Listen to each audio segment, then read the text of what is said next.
Hi, we are delighted to have with us today Petro Rondiak. Petro, who is the head of the management board of Winner Group Ukraine. Petro, it is great to see you. How are you doing? I'm doing great. Thank you. It's an honor and a privilege to take part in your project here. Thank you very much. Well, it's great to have you. You're such a pillar of the business community in Ukraine, with so many of our members riding the streets of Kiev and across Ukraine in then your cars. So just give us a lot of people know, we all know what you do, but just for those who don't, just give us an overview of what the Winner Group is and what is it you do? Sure. Thank you very much for your kind words. Again, a pleasure to be part of this project.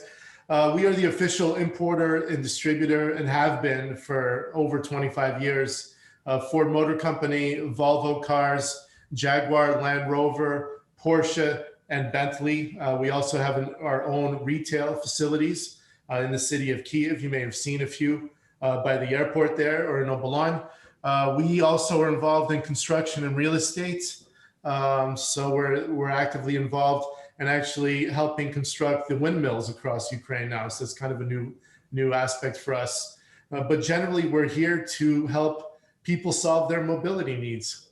Fantastic. So, I mean, it's been a year that we've been not as mobile as maybe we have liked. So how has it affected, your business, and how has, what's changed in our mobility?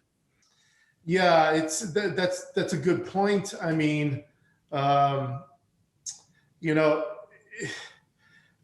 terms of our business, a little bit of the COVID story. I mean, I thank our lucky stars, and I'm very grateful that we're in the industry we're in, because there were a lot of other industries that got hit a lot harder than we did. So we handled a liquidity crunch in March, April, May, when the government shut down our showrooms, which then we managed to get reopened.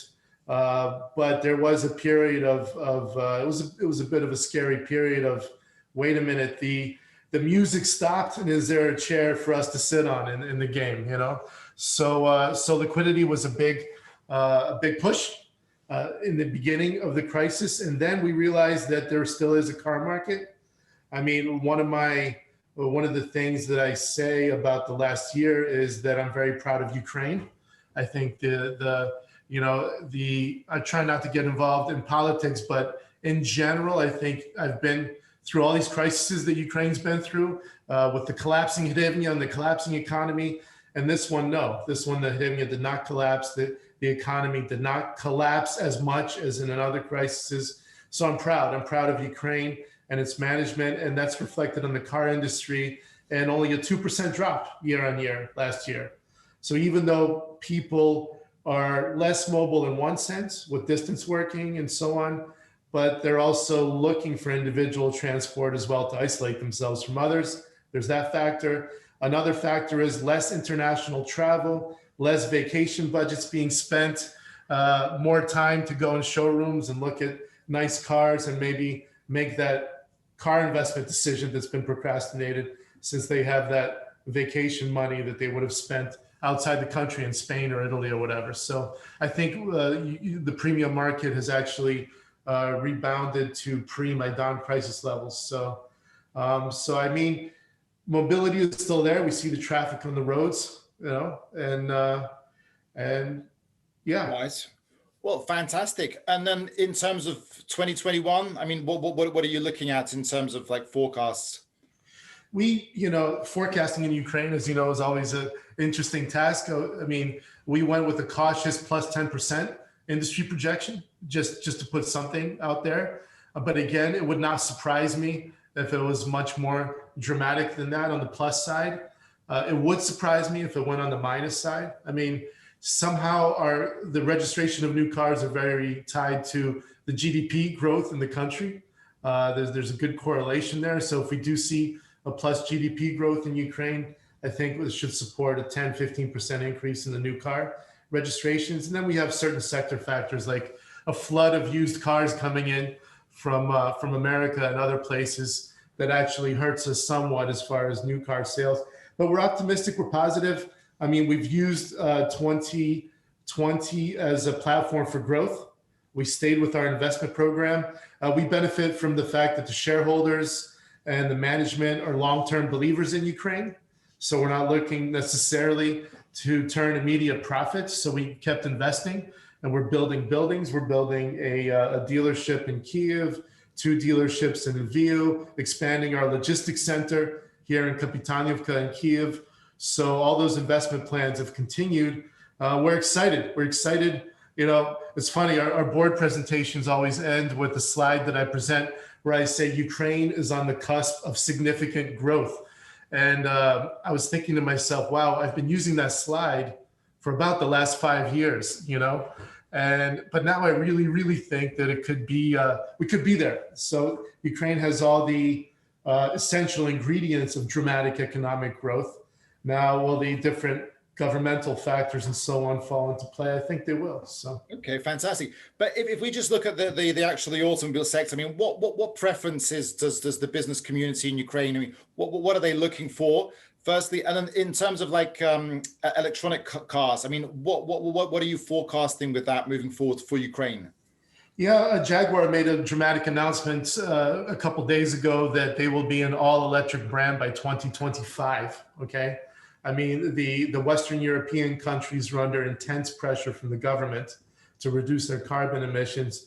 And that's more what's driving the electric car boom than actual consumer preference. In our experience, the electric car models we sell they're not typically the only car in the family. They're an add-on car. So nobody's really relying on them for day-to-day usage. But it'll come. I mean, battery technology is not advancing as quickly as digital technology. There's a chemical process involved. So until batteries become more efficient, less costly, we will not see like a mass market vehicle that makes sense for people yet. Right now, people have to pay extra to be in an electric car. So it's at enthusiast level or imported used car level. So that's where we're at right now. But sure, I mean, we've all seen the projections that, you know, in the coming 5-10 years, there will be a big change in the industry to electric. Fantastic. Good. We need somebody to mine the lithium in Kryvyi to build big battery factories in Ukraine. That would be fantastic. So Indeed. So this series of videos is about leadership in times of crisis. I mean, what have you seen? What is leadership in times of crisis? I think, you know, leadership in a general crisis is about communication. So that the immediate gut reaction is get the team together, get together as big a group as possible, get out in front of the people, unscripted, Q&A, people raise their hands, people give you their concerns and you address them. This crisis is interesting because you can't do that. So there was no way to bring everybody together. Actually, the airport was closed and I was stuck in New York, even worse, you know. So now you start leveraging your online formats. Our IT infrastructure has been Microsoft, thankfully, for a long time. So Microsoft Teams was already part of our culture, even though we discovered it in a whole new way, as I'm sure a lot of people have. So we tried to leverage online tools to get in front of the people as much as we could. It's not easy. It's not as interactive. You can't see people's reactions. I'm sure you faced that, obviously, in the events that you've hosted. So the leadership challenge is communicating, and trying as best as possible to get messages out to the people, be it video addresses or streaming chats in our internal social media platform, things like that. So it takes even more of an effort to communicate in this crisis. People have concerns, questions, and so on. And distance working, I mean, and when the COVID pandemic started, we had people distance working, never leaving their apartment for months on end. You know, and it's really important to include everybody in the company in the dialogue of what's happening. So brilliant. So this project is about communications. So what is it? What is your message to the members of the American Chamber of Commerce in Ukraine? Yeah, the message is we should all be grateful that Ukraine managed the crisis better than the last crises. I think the sun's out today. The sun's been out for a couple of days. The sun still comes up. I mean, we we, like veterans of the Ukrainian economic market or business market, understand that we can apply the same rational approaches that we've applied in the past to any crisis that basically comes our way now. Externally coming in, internally coming in, which is that's sort of what we discuss in our leadership team. Is there's no reason to be scared, no reason to panic. We'll apply the same rational approach we've applied in the past, and that'll serve us dividends. And the other part is, when times are good, not to neglect relationships, be it with our manufacturing partners, corporations, or bank partners or financing partners, shareholders, all the stakeholders. Build up that bank of trust that then pays dividends in times of crisis. And they've all really come to bat, be it banks, be it manufacturers.